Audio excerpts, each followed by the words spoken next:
Good morning, everyone, and welcome to the Township of Georgian Bay for Planning Council meeting.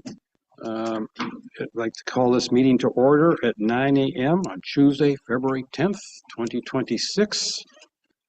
And in the spirit of reconciliation, we wish to acknowledge the enduring relationship between Indigenous peoples and the territories they have traditionally occupied. We recognize and deeply appreciate the historic connection they have to this place, the land, the water, the sky, and all that live on, in, and above it. We are grateful for the opportunity to meet here, and we thank all the generations of Indigenous peoples who have taken care of this land and who continue to care for the land. And we want to show our respect. Hundreds of years after the first treaties were signed, they remain relevant today. May they guide our decisions and our actions.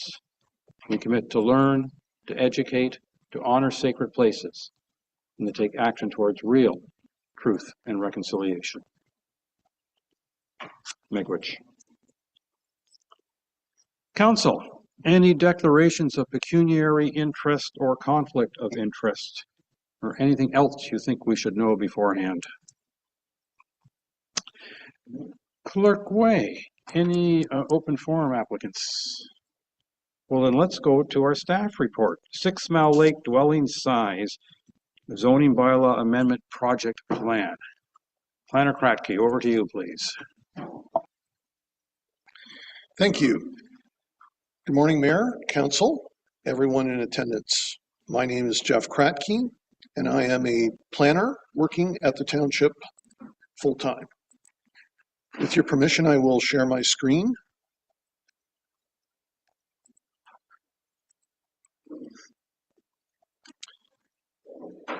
The 6 Mile Lake dwelling size zoning bylaw amendment 2024 to 26 project plan has been underway for a long time.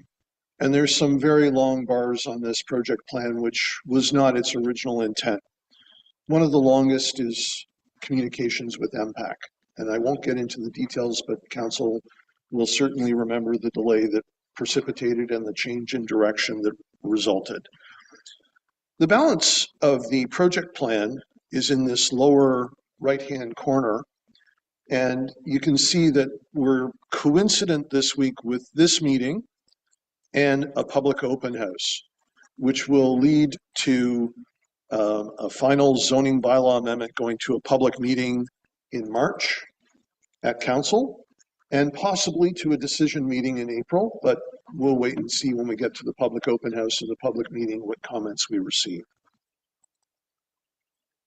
The main purpose today is to work towards finalizing the draft report that summarizes the database that was developed by Russell Scarrow, our planning student this past summer and fall, who worked very diligently to go through building permit files and planning applications to create our own database when we ran into the barriers that MPAC presented us with. And the draft report is a staff report, but we are very interested in council comments and suggestions before we finalize it. Very quickly, the highlight of the draft report is that 6 Mile Lake is different than the other inland waterfront communities for many reasons. One of them, it was largely developed before this municipality even came into existence. And before the community plan was done in 1998, it was very much developed. And so what we've found is that although the community plan has had some relevance, there are a lot of surprises. Some of the key findings were that the typical GFA for a dwelling on 6 Mile Lake is just over 158 square meters. The median, which is the better measure of central tendency because it is right between the extremes, is 133.22. And what that suggests are that there are some very, very large dwellings which are skewing the typical average on 6 Mile Lake. 87% of dwellings are less than 275 square meters of gross floor area. 78% of dwellings are 1.5 stories or less. Almost 2/3 of dwellings have 90 square meters to 275 square meters and are set back between 5 meters and 30 meters from the shoreline. And 61%, and this was one of the biggest surprises, 61% of the dwellings are set back less than 20 meters from 6 Mile Lake. The first chapter of the report is an introduction and speaks to that history of 6 Mile Lake and its unique characteristics. The second chapter speaks to why this report was sought by council. And of course, with the original plan that came from 1998 for 6 Mile Lake, there were policies that had remained in the Georgian Bay official plan since that time, although they had been renumbered, but they had not been rewritten in any way, shape, or form. OPA number 22, which was originally requested by the 6 Mile Lake Ratepayers Alliance, but was subsequently negotiated and mediated, resulted in a change where we moved to a maximum gross floor area and other maximums that were based upon the character of the lake. And so it became necessary to objectively understand that character, thus the study and this report.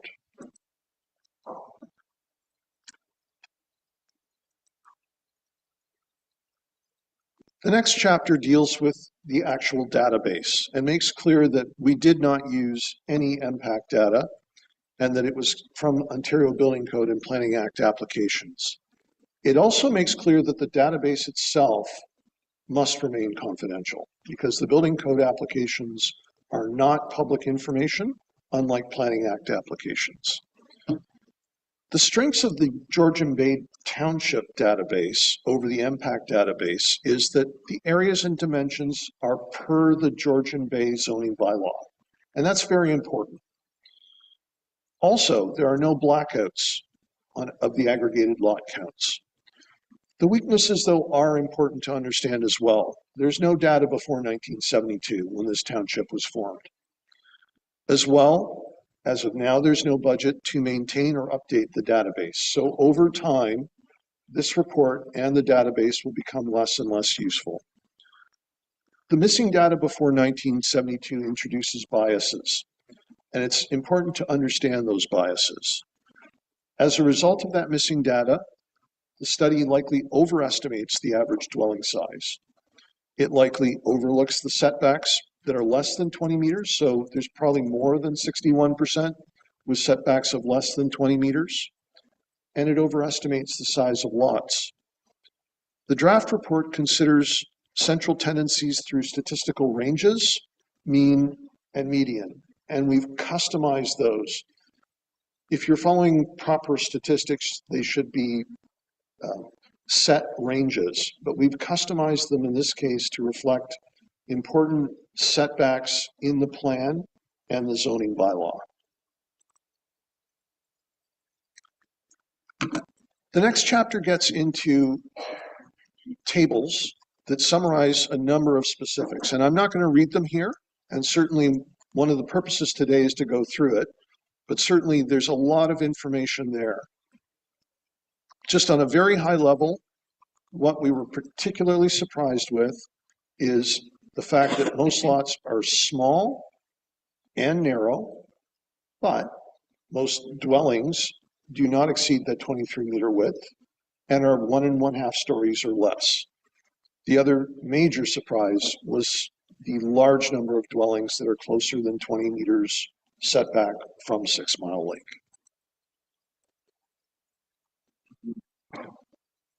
So lastly, the conclusions add to what I've just said in the notion that character is not just what's discussed in this report. And just because this report finds central tendencies and averages to objectively examine character, it doesn't necessarily mean that in every application that comes before council for either a rezoning amendment or before the Committee of Adjustment for a minor variance, that the character in its entirety cannot justify an expansion beyond 275 square meters of GFA. It does leave it to the applicant in those situations and circumstances to request and provide those justifications. But it did identify a very important matter, which is the subject of Z2601, which are the last phases of this application. And that is that in 1998, the definition of GFA was very different from the current definition of GFA for 6 Mile Lake. And so planning staff are proposing to essentially reset the clock to before the 2014 official plans change to the definition of GFA, so that the maximum GFA that exists in the zoning bylaw, which came from the 1998 community plan, is the same apples to apples as opposed to apples to oranges for the current zoning bylaw as it continues to exist. And again, the recommendation today, I hope, will generate lots of valuable input from council to staff as we finalize this report. And the recommendation is, be it resolved that council accepts the updated 6 Mile Lake size zoning bylaw amendment 2024 to 26 project plan, and directs staff to consider its its comments when finalizing the draft background information report entitled the 6 Mile Lake 2025 Character and Size of Dwellings Report. Thank you. Thank you very much. I know I have a couple of questions, but I'm going to turn it over to council initially and see if anyone here has any questions. All right, I'm going to ask my two. Oh, Councillor Cooper, just under the bell. Under the bell, long list of questions. Wait, oh, now the hands start appearing. All right, let's do it. Go ahead. Okay. They needed you to start the fire. I think I know the answer to this, Jeff, but was there a survey conducted of this community? Yes, there were 2 surveys conducted, one by the 6 Mile Lake Ratepayers Alliance and one by the 6 Mile Lake Community or Cottagers Association. Those, of course, predate this current report by a number of years. I believe the first was from 2019 and the second was from 2021. Both of those surveys indicated that the community was approximately 1/3 who were satisfied with the size of gross floor area, 1/3 who were willing to consider both, and 1/3 who were unwilling to discuss the matter and felt that the existing plan and zoning bylaw amendments or zoning bylaw requirements were satisfactory. Since that time, of course, there has been official plan amendment number 22 that was requested by the 6 Mile Lake Ratepayers Alliance and was adopted by council and approved by the district without appeal.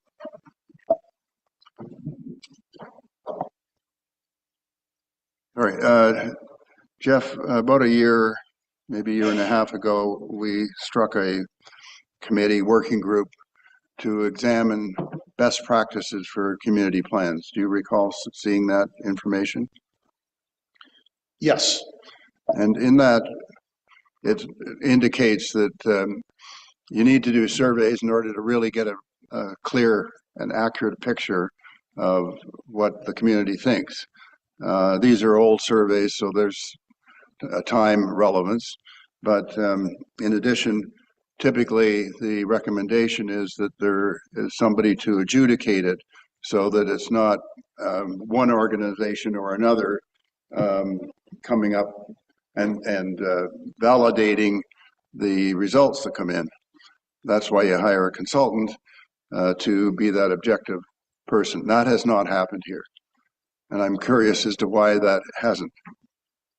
So council requested that staff undertake the project plan in 2024, and council approved this project plan. This is not a community planning exercise. You may recall on June 6, 2023, my recommendation actually was to refuse the official plan amendment application and begin a community planning process. Council didn't agree with that. And so we completed the OPA number 22. It amended the way in which gross floor area and size of dwelling are contemplated in the policies of the official plan for the 6 Mile Lake inland residential community. And council asked, okay, do we need to amend the zoning bylaw to be properly implementing that official plan amendment number 22? And my recommendation at the time was, I don't believe so, but it's a hypothesis. I have no objective information to prove or disprove whether or not the 275 square meters of gross floor area is an appropriate gross floor area maximum for the zoning bylaw. And so council requested, and we provided this project plan, originally intended to go with impact data and originally intended to be prepared during 2024-25, not into 26. And so we did run into an unforeseen complication. But at the end of the day, this is what council requested at that time. It is the absolute first piece of objective evidence regarding what dwelling sizes, setbacks, widths, heights exist in the 6 Mile Lake inland inland waterfront community. If I may. So thank you. And by the way, thank you for making that original suggestion that there be a survey conducted and hopefully an objective one. That didn't happen. Unfortunately, council agreed to a different solution, shall we say. But thank you for doing that. I hope in the future that council will demand that happens in all cases. But I want to go on and say a couple of things. There's some language here around, as I understand it, providing some flexibility around a new definition for GFA, but also some flexibility in a sense, because as I understand it, there's an aspect here about not counting basements as an example, and I'd like to get into that one because they're above ground basements and they're in ground basements, and if they're in ground, I can understand why it might not count as much, although you can put bedrooms in in-ground basements as well. And that happens, and MPAC verifies that is often what happens. The same applies to garages. If you have a second story, bedrooms can appear. We don't know anything about it. MPAC comes along 5 years later and says, you've got 5 bedrooms here, not 3. So I'm concerned about the risk that overloaded septic systems, water quality, that's what I'm really concerned about and why I raised this issue. And if it can be done in 6 Mile Lake, what are the chances that it could be done somewhere else? And you can say, well, precedent doesn't matter. Well, the courts have sometimes said, yes, it does. So how would we avoid this GFA definition having impact elsewhere? So with respect, I think the first part of your question and comment is really important to be rediscussed at the public open house and the public meeting for zoning bylaw 2601. So today we're not discussing that amendment to the zoning bylaw, which would deal with a new definition of gross floor area. But very quickly, I will just say that we already have two different definitions of gross floor area. I would argue, and we did argue through housekeeping, and I believe successfully now, I think we are finally approving the housekeeping zoning bylaw amendment from last summer.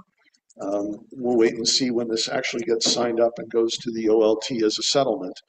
But that being said, we've already correctly got 3 different definitions with housekeeping of gross floor area. One for many coastal waterfronts, another for 2 coastal waterfronts, 2 or is it 3? 3, and one for the remaining land uses in the township. And we believe that was the oversight that was corrected by housekeeping.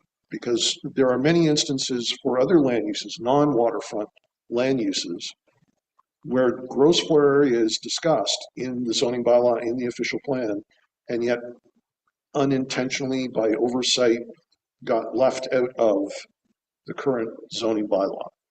Now, that being said, just very quickly, because of that very clear ongoing ability to have definitions over that apply to different geographic areas within the township, I think it's clear that you can have a definition that applies only to the 6 Mile Lake inland waterfront community and does not apply to any other waterfront community or to any other land uses outside of that waterfront community.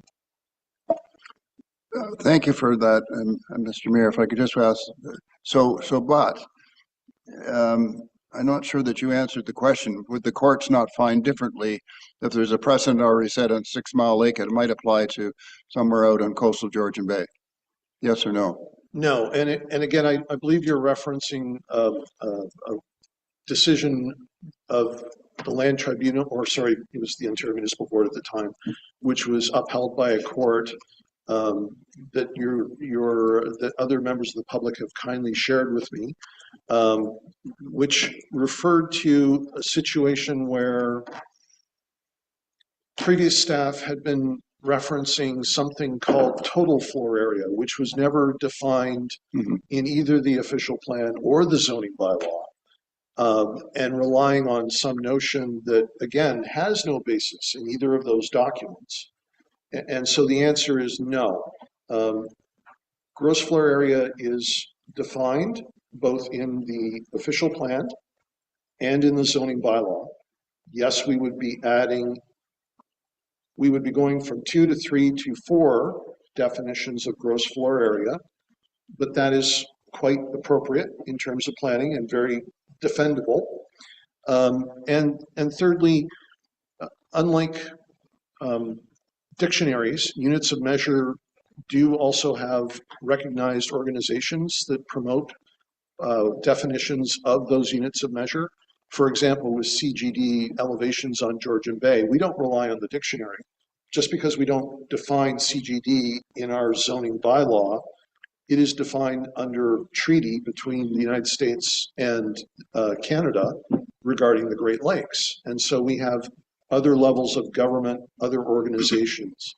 In terms of gross floor area, BOMA, the Building Operators and Managers Association, which is a worldwide association, the ISO, and the European EN standards also define gross floor area.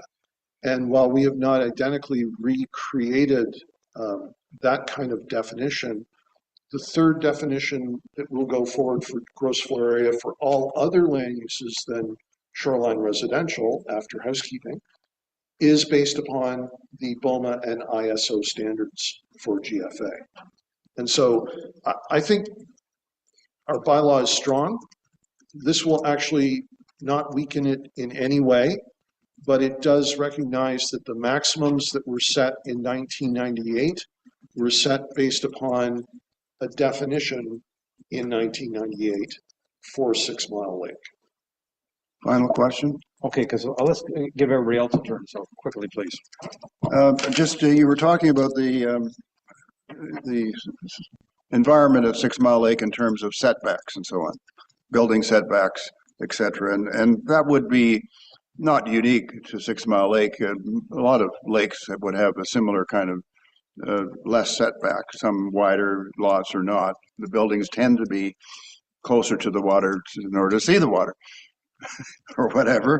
But anyway, what worries me though is making sure that the water is protected. And with that in mind, there is no discussion with respect to septic beds being back anything other than 30 meters if a new bed is being put in. So again, I think we're very safe in that the building code requires greater setbacks than perhaps existed, say, in the 1940s on some buildings. In terms of acquired rights, it is an issue that we've identified. And while many communities do have acquired rights, I think I myself was legitimately surprised by the number of dwellings with acquired rights on 6 Mile Lake. And we have not conducted case studies to determine whether those acquired rights go beyond dwellings. And to answer your question fully today would be impossible, but what I can say is that it is a very important issue, which we are likely going to be proposing something to discuss with council through the upcoming official plan and zoning bylaw review and update. Thank you for your time. Councillor Bochek, at one point I saw your hand. Did you potentially take it down? Okay, Councillor Graziano, please. Thank you, and through your worship, I do have a few questions myself. I'm going to preface the questions by identifying what matters, at least from my perspective, and hearing my constituents, given that I'm the ward councillor for 6 Mile Lake. OPA number 22 removed a fixed GFA number and replaced it with character-based policy, but zoning bylaw still contains legacy numerical values or limits, correct? All right, good. Yes. Just confirming, and please bear with me, I'm reading from a list of questions that I've pre-written. The report focuses heavily on existing built form, while many residents argue vis-a-vis numerous surveys and council attendances, including both associations, that the 2014 GFA definition itself artificially reduces buildable space. So this is, objectively speaking, what the community has argued. At least, again, a matter of my opinion. I agree. Oh, and brilliant. Glad that we align. The report acknowledges missing data and built-in biases, specifically pre-1972 dwellings, which may understate the case for modest, reasonable increases. And lastly, from what I believe matters here, is this is a highly contentious lake issue, as we're come to become aware, with many residents seeking fairness in future growth rather than repeated variance applications and OLB hearings. Okay, so I guess my first question is, given that many residents feel that the 2014 change to the GFA definition effectively reduced what could reasonably be built on their properties, how is staff distinguishing between concerns about the definition of GFA versus concerns about the overall dwelling size? So I think that's clearly the remainder of the project plan. And with Z2601, which is the first zoning bylaw amendment application township-led for this year, the proposal, which will be discussed at a public open house on Friday, is to reset the clock, reset the definition to the same, well, not identical, but a very similar definition to what existed prior to 2014. The intent being that the maximums that are in the zoning bylaw, the basket of areas that are measured are apples to apples, not apples to oranges in terms of maximum versus definition. So that is the final stages of this project plan, hopefully, which would wrap up in the summer of 2026. And great, I appreciate that. If council determines that the current GFA definition remains unchanged, has staff considered whether a modest, reasonable increase in permitted GFA could better align zoning with what residents can practically build while still respecting character? No, and the challenge, quite frankly, is it becomes incredibly difficult given the various potential items that are added into the new 2014 GFA definition to begin to imagine what that number might be. Because depending on a particular development proposal, it might be significant. So if it's a one-story building that's relying on basement space, there may be a significant increase in GFA. On the other hand, if it's a two-story building, which is not relying on its basement for a lot of GFA, again, very small. Other things that are unique, attached garages. Attached garages are currently included in the definition of gross floor area on 6 Mile Lake. And yet if you have a detached garage, it is not. Both garages are still part of your lot coverage, but if you proposed a 2-car attached garage, that's a significant increase in GFA. So how we could, it's nearly impossible to address the difference by picking a number. It's very easy to address the difference by saying these maximums are based upon this definition. Applying the same definition allows for the same maximums as originally planned. I appreciate that. Thank you. Excuse me, the official plan or the OP recognizes that character evolves over time. And that's, I think, fundamentally to the crux of this issue here. How's that evolution being accounted for when most dwellings analyzed predate building standards, construction methods, and family use patterns? So again, the draft background report that's before council today is a snapshot in time. And even though it would be dated 2026, the snapshot in time is November 2025.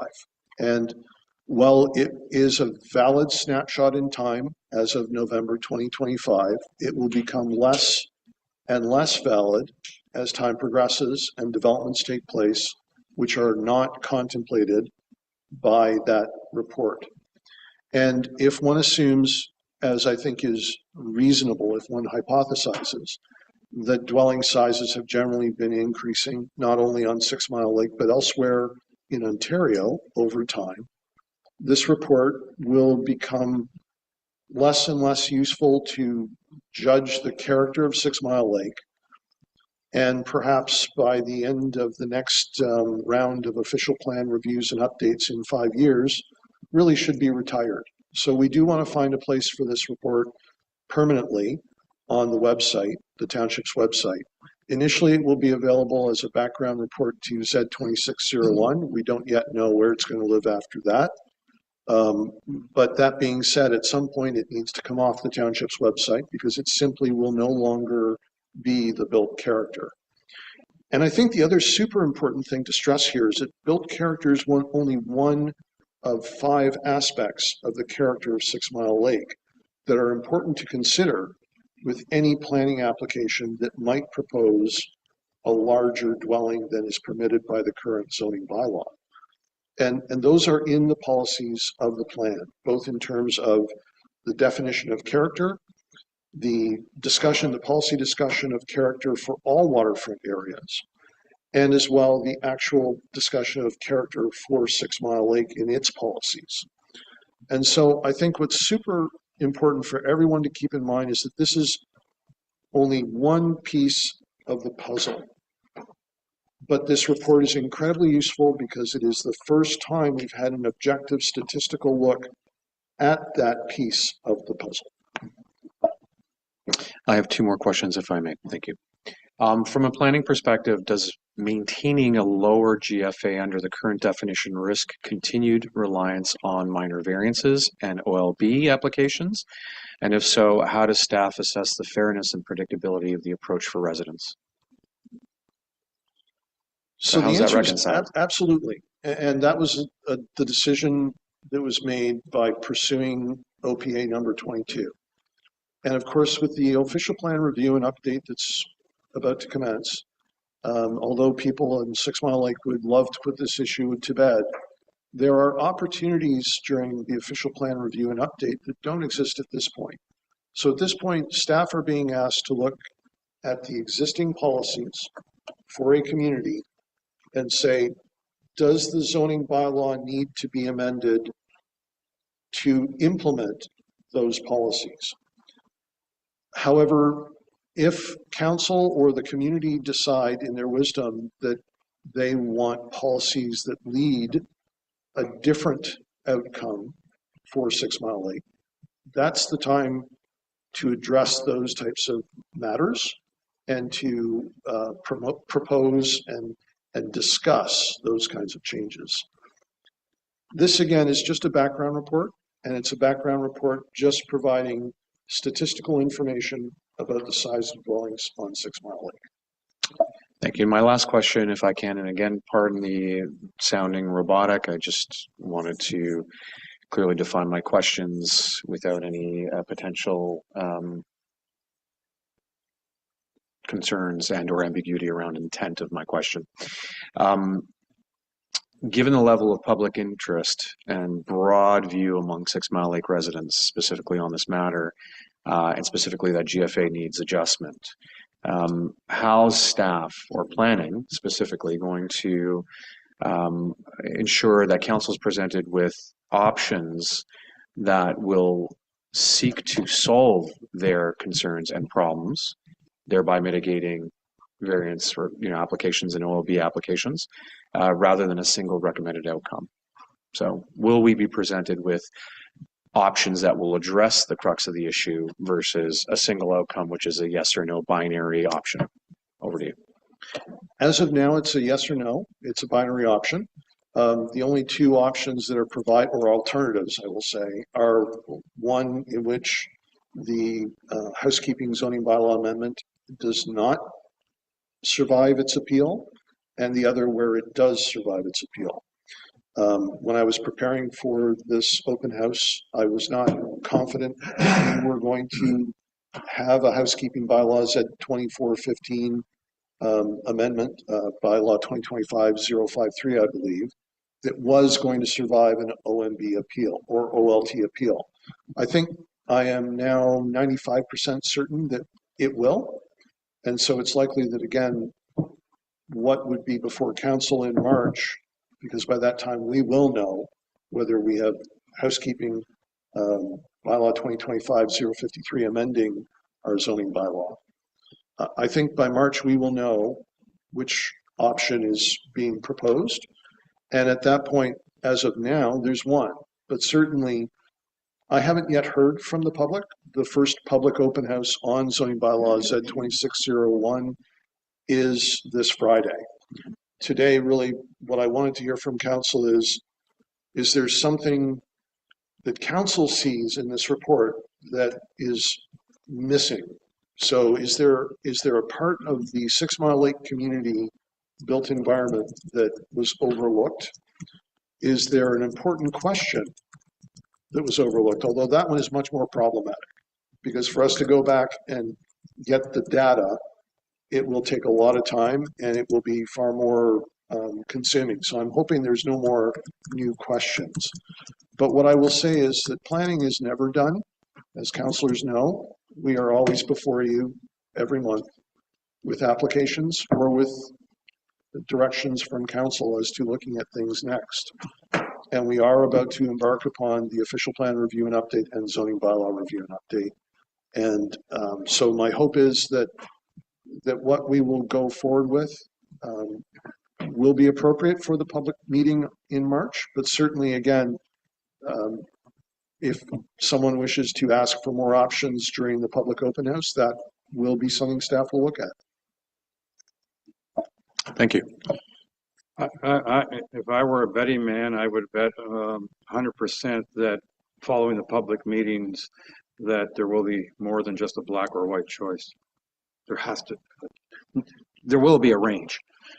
Councilor Hazelton. Oh, thank you. Start off with congratulations to the planning department. This is a stellar accomplishment. Gathering data and facts from which to make decisions that we don't have and didn't have and couldn't get. Kudos to you. I'm jealous. I would like this same data for Honey Harbor. I think Honey Harbor is probably the other jurisdiction in the township that is as fragmented and has a history that 6 Mile Lake does. So perhaps we can chat about that at some point in time in the future, how we might be able to do that. It occurred to me, first of all, you mentioned blackout areas, and I'm not quite sure what that means, but areas that perhaps you just don't have data. Is that what you're getting at? So MPAC was going to require that any lot count in the ranges of lot counts by dwellings and or lots with 6 or fewer count number was going to be blacked out. So essentially, most of what you would have seen in any of those range charts would have just been black And there would have been a few in the very center of the ranges that would have had numbers in them, but most of it would have been like, we don't know. Okay. Concerning, now that you got all this data, am I in la la land dreaming that it would be fairly easy to update just by every time a building permit comes in, be able to take the data about the building permit and update the database?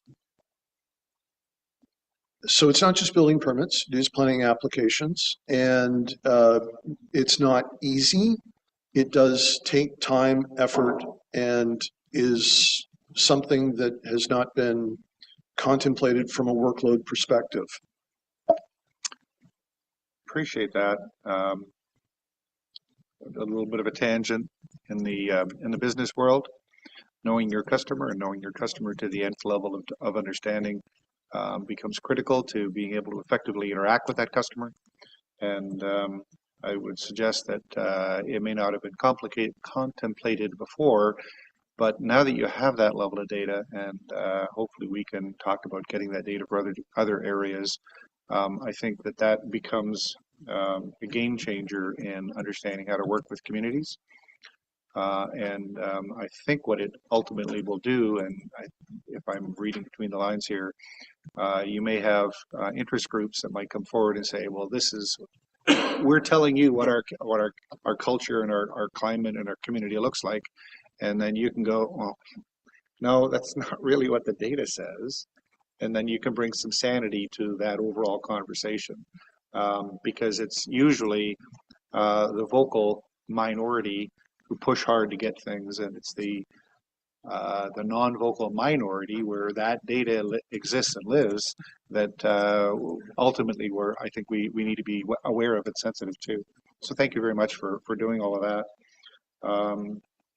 The only concern I have with any of this, and it was expressed by Councillor Cooper, and that is if you set a precedent regarding GFA on 6 Mile, if it's not ultra clear in its segregated definition, then there is fear that a definition of, for example, GFA on 6 Mile might somehow be believed by some that it can be inherited in other areas.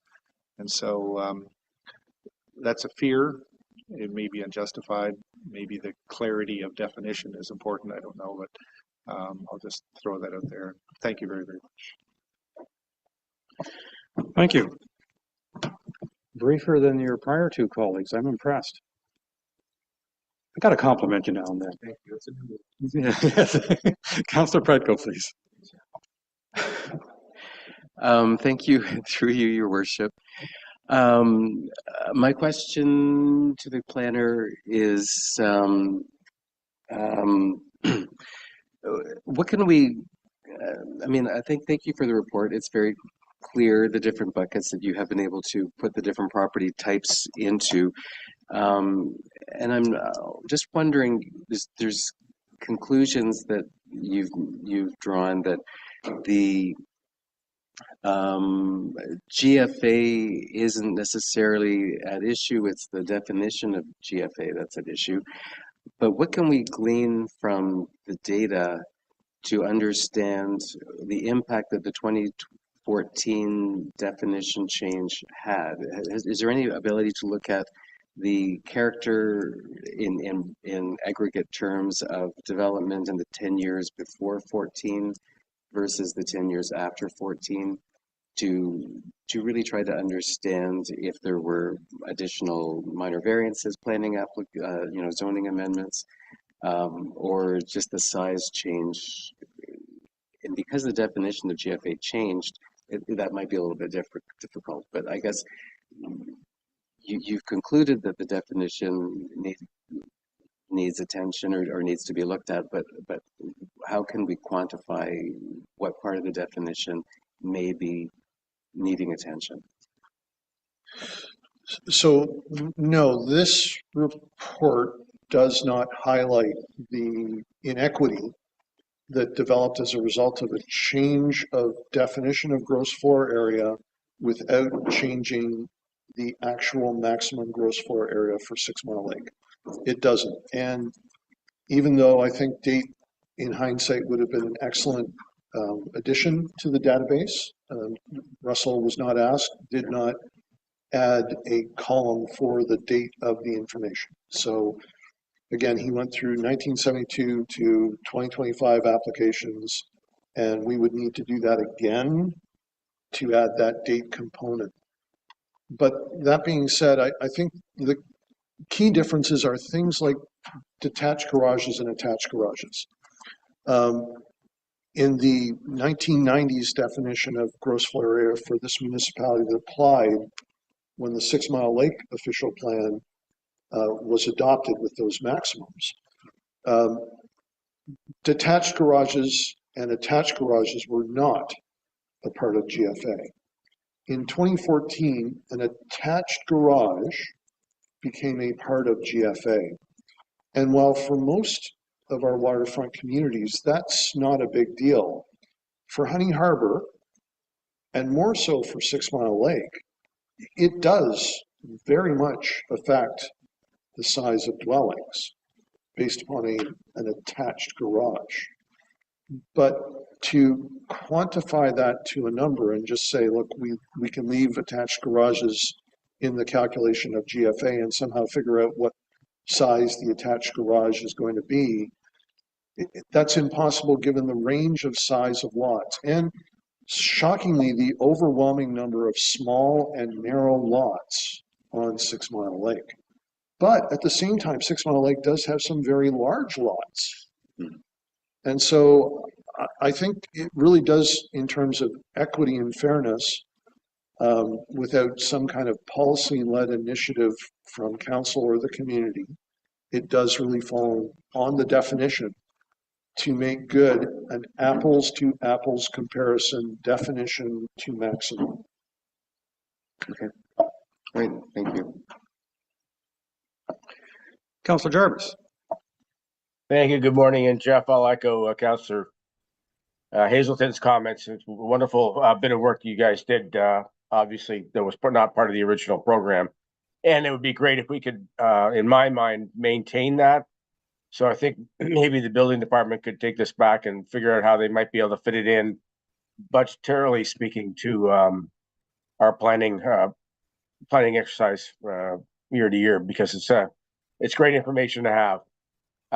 Having said that, I was, I think, as you were, quite surprised with the mean and median numbers that came up as a result of this exercise, in light of the fact that people were requesting significantly larger properties, and what those two numbers would indicate is prevalent on that lake. I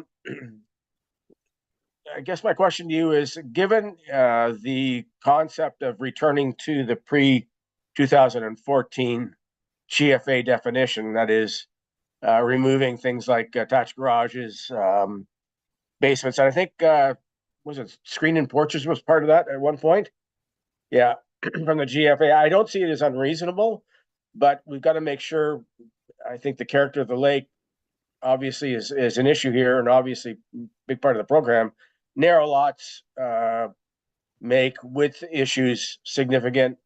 The geography being that there are slopes, significant slopes, very close to the waterfront, putting many cottages therefore closer than that 20 meter setback.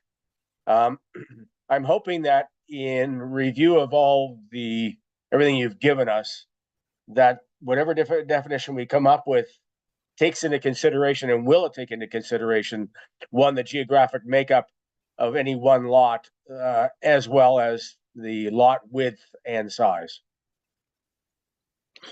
So the definition that is proposed does not rely only on itself to address those matters. Of course, from the policy straight through to the zoning bylaw, there are many other features that speak to the size of a dwelling on the lot, everything from setbacks and lot coverage to maximum number of stories. And of course, on 6 Mile Lake, there's a staging depending on how close it is to the lake, how much lot coverage is actually permitted, and it's lesser closer to the lake than it is further away from the lake. That being said, I guess, again, what the study did find is that there are some very large dwellings.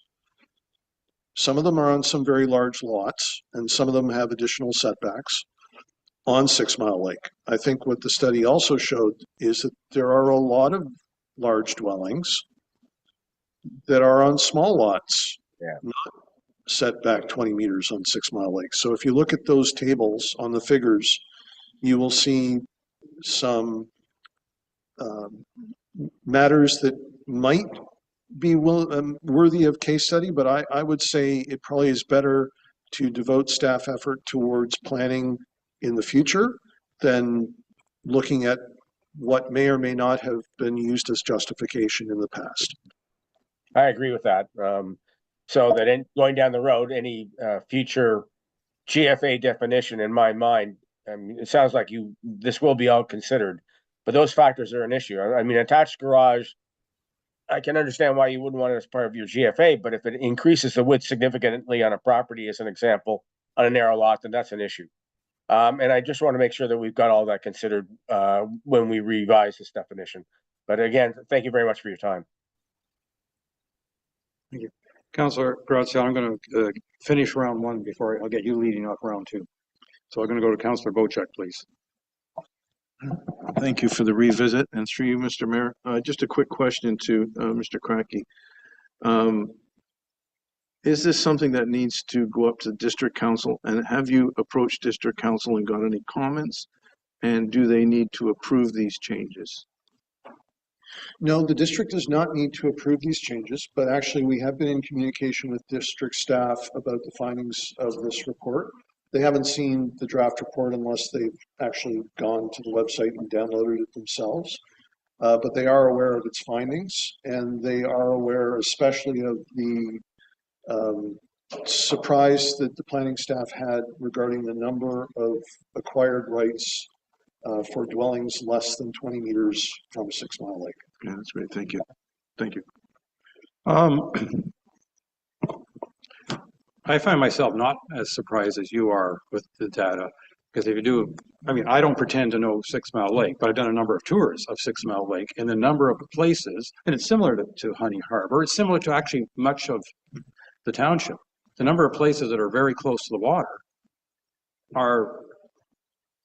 there's a lot of them, because prior to us saying that in 91, I think was the first time we talked about cottage setbacks or resident setbacks. Many people wanted to be right on as close to the water as possible. They wanted to hear the lapping of the water against their shoreline.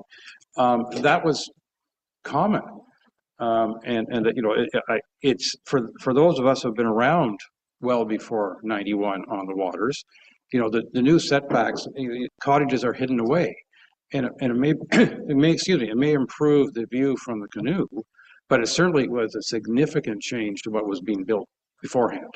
And when I say that, I'm not saying good or bad. I'm saying the change is you're very conscious of it.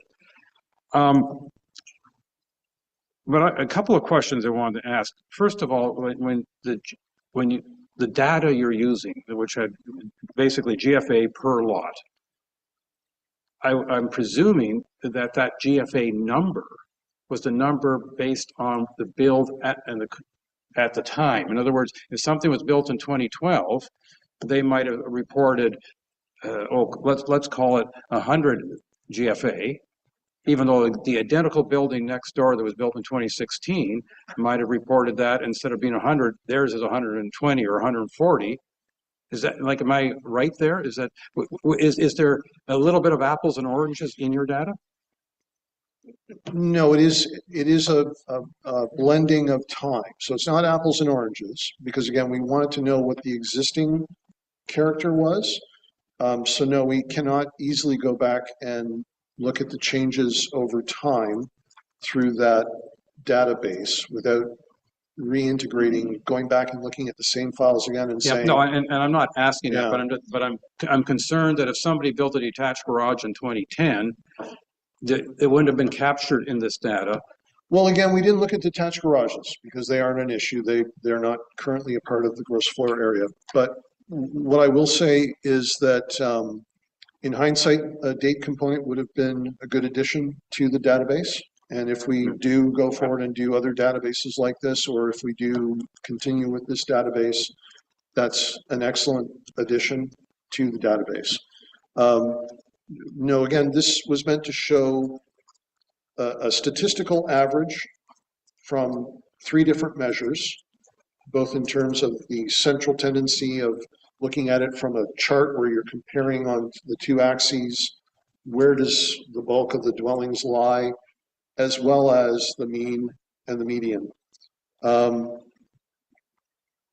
To study things over time would add an additional element in terms of predictability and projection, which could be important for an official plan policy amendment. I mean, I'm asking this question not because I want hundreds of hours more work being put into the project, but I just think it's, we have to understand that things changed over time. One of my awarenesses, is that a word? Something I'm aware of is that one of the reasons the definition changed in 2014 was because there were a few examples of people who clearly abused the old system.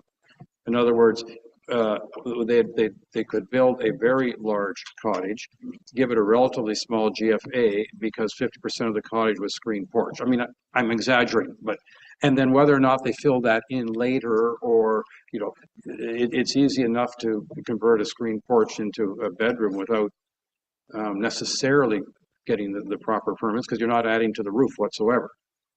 And I mention that not because I'm hugely worried about it. I mean, one of the things that I think is very interesting as we sit here in council or in committee of adjustment or in your planning chairs is the great majority of people, we don't know anything about them because they haven't made an application, or if they're made an application, it fits within the current standards and it goes through building, and we're oblivious to it.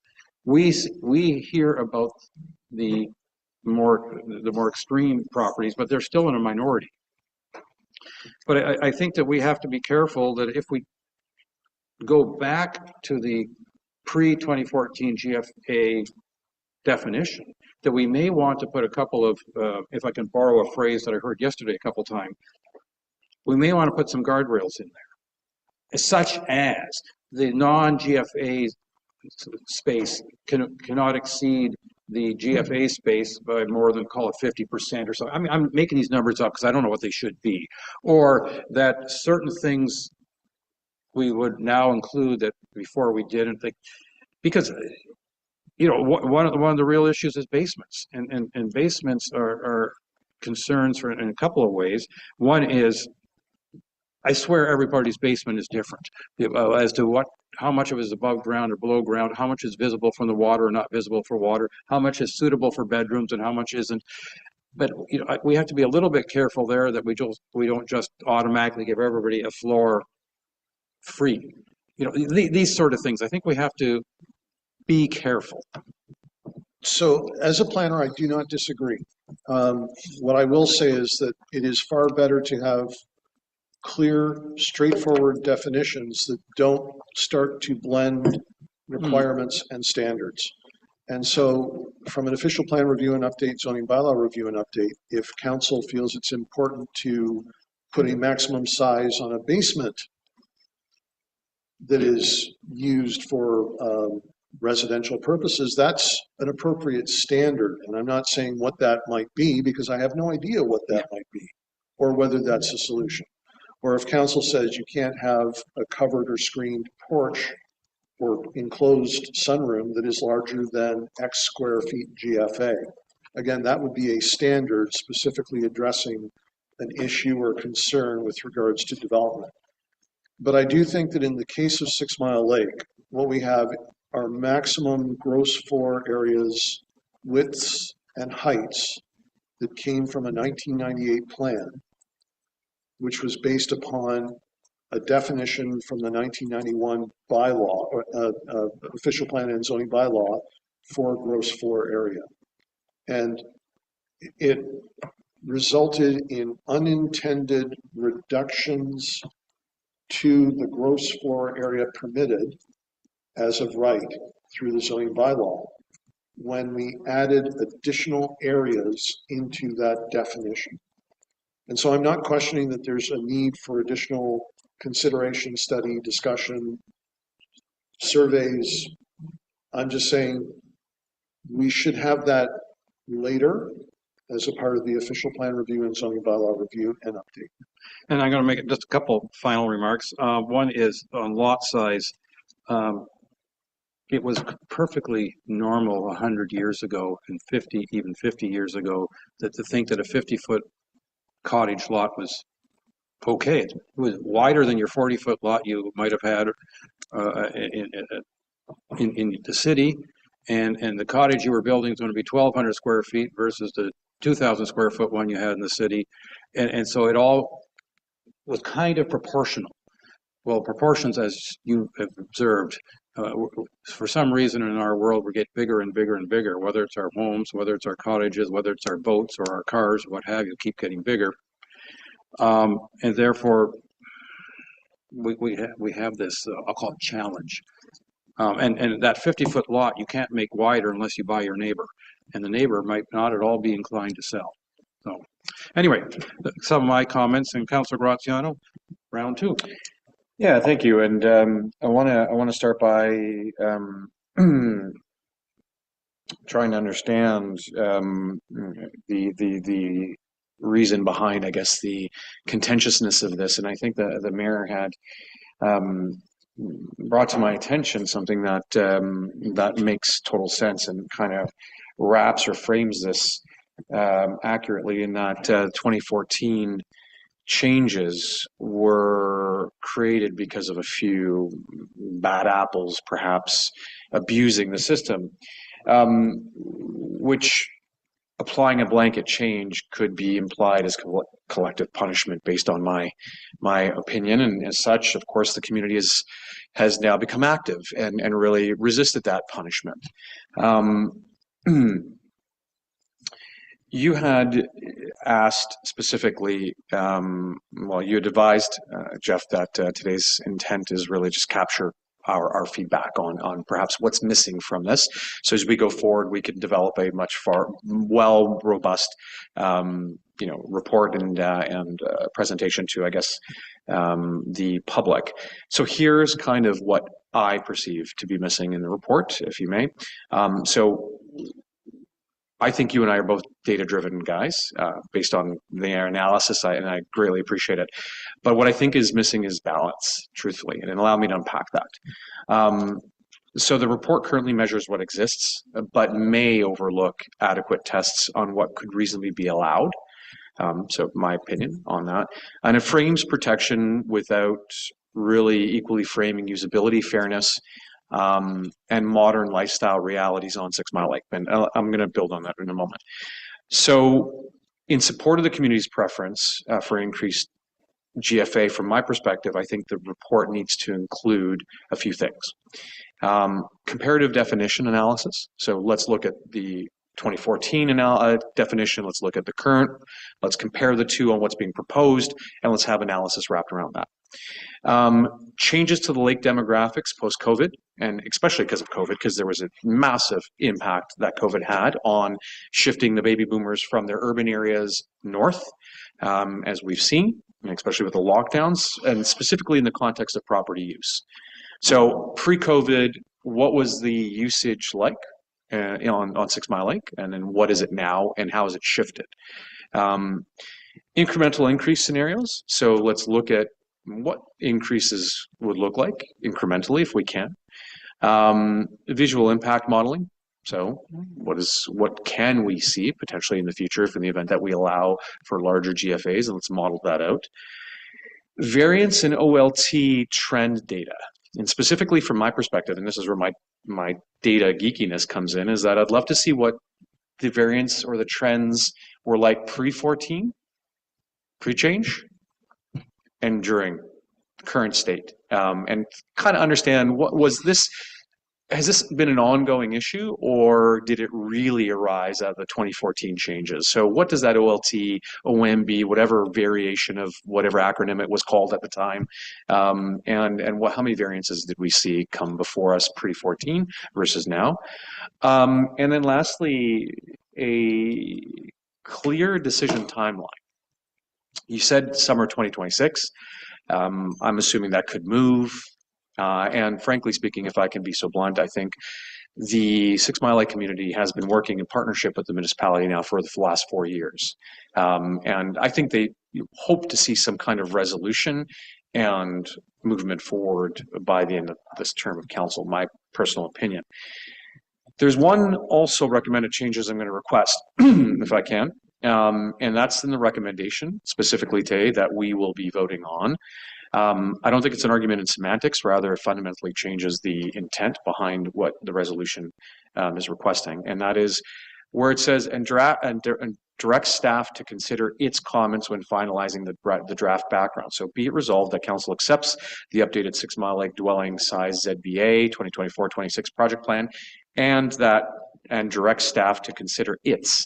I'd like to remove its and change it with council, and direct staff to consider council's comments when finalizing the draft background information reports. Because I think what its is suggestive is that within your report, you'll draw reference from your report today and use that going forward. And I think what's missing is that council has articulated today what ideally we'd like to see, and we've given some input, which is what you had advised was the intent of today's discussion, and I'd like to change its to council's. So if that's okay, let's move on. Thank you. I'm going to go backwards. I have no objection to changing the word "its" to council. That being said, I think a lot of what you've asked for, as has other councillors, is beyond a quick revision to this draft background report. It speaks to this need for more data and an ongoing collection for data. And I'm not going to answer that today. That's something staff will have to take away, look at, think about. What I will say is a lot of your questions around the background report just now actually are going to likely be partially answered, not completely, because again, we won't have a lot of the data that you are highlighting as important. And I'm not saying it isn't. In a perfect world, and that's why it would have been in many ways better to be able to go with the impact data and then be able to dive into the database and look at it in different ways quickly and readily.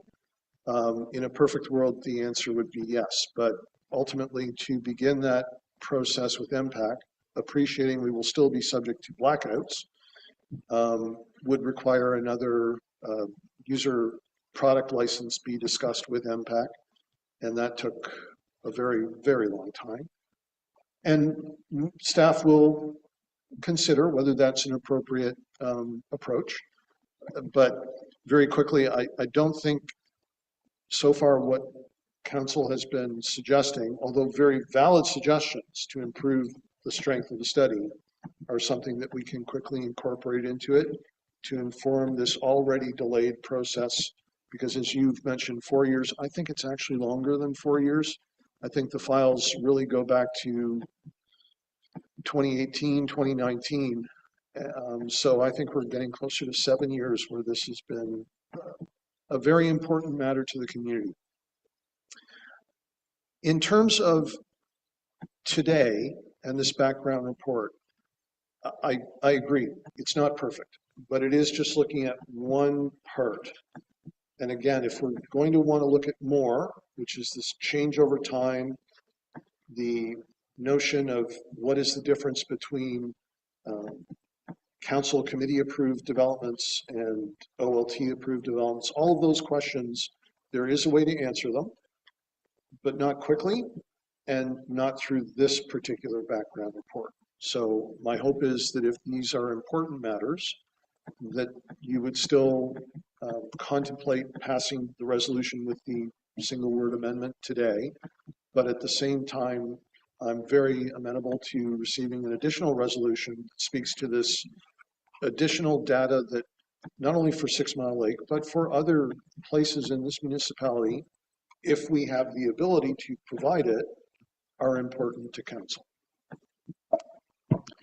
I want to make a couple of comments. One is I can confirm that as of at least 2019, 6 Mile Lake folks were actively pursuing addressing one way or another this. I can also make the comment that if we were to look at OLT appeals and the like, is that there was a 2-year freeze back in, I think it was 2017, 2018, more or less, the 2 terms ago, on GFA variance applications from 6 Mile Lake. Interestingly enough, that was put in because there was a number of applications coming in, and people were concerned that that they were council today, and I don't want to speak for them. I wasn't a member of that council, but council today, in my interpretation, thought that they may be losing control over the intent of trying to somehow restrict larger builds. They put a 2-year freeze on it, and then there's a real, because that was the maximum they could. I think it was 1 year and a 1-year extension, and they were worried that there'd be a whole flood of applications after that. I think it was a minor groundswell as opposed to a flood that actually did take place. That's my memory.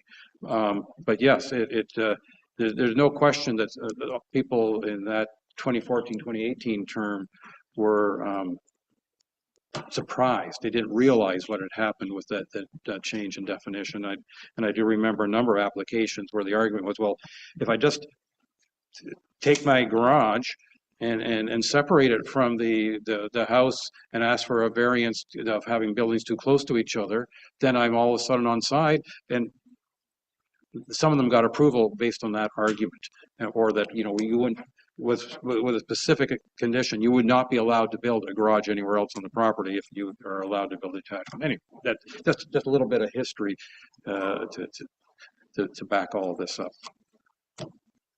I'm not seeing any other hands. Councillors Predko and Bocek, if we modify the word, sorry, you're the mover and the seconder on this. If we modify the wording to replacing the word "its" with "councils," are you any objections? No. Okay. So I have moved by Councillor Predko, second by Councillor Bocek. Be it resolved that council accepts the updated 6 Mile Lake dwelling size zoning bylaw 2024-26 project plan and directs staff to consider council's comments when finalizing the draft background information report entitled the 6 Mile Lake 2025 character and size of dwellings report. All those in favor? And that is passed unanimously from what I can tell. All right. We also have now a Shore Road allowance bylaw.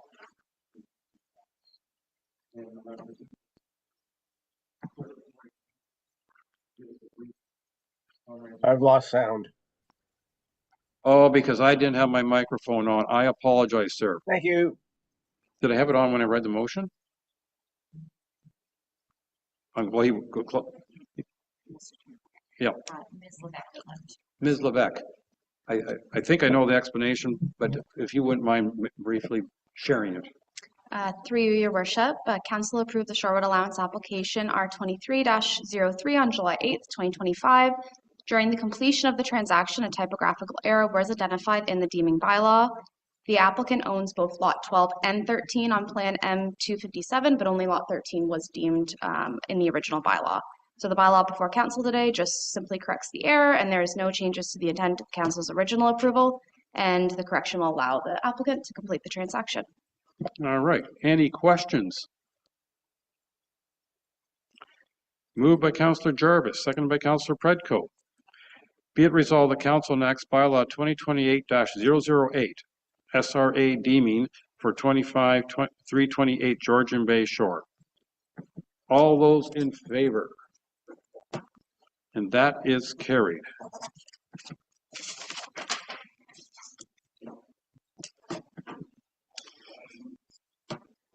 Moved by Councillor Jarvis, second by Councillor Cooper. Be it resolved, the Planning Council adopt bylaw 2026-009 to confirm the proceedings of the February 10, 2026 Planning Council meeting. All those in favor?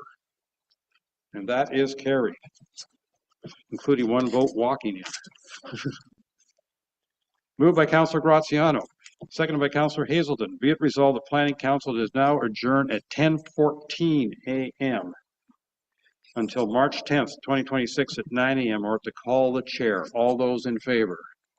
And that is carried. Thank you. We are now adjourned.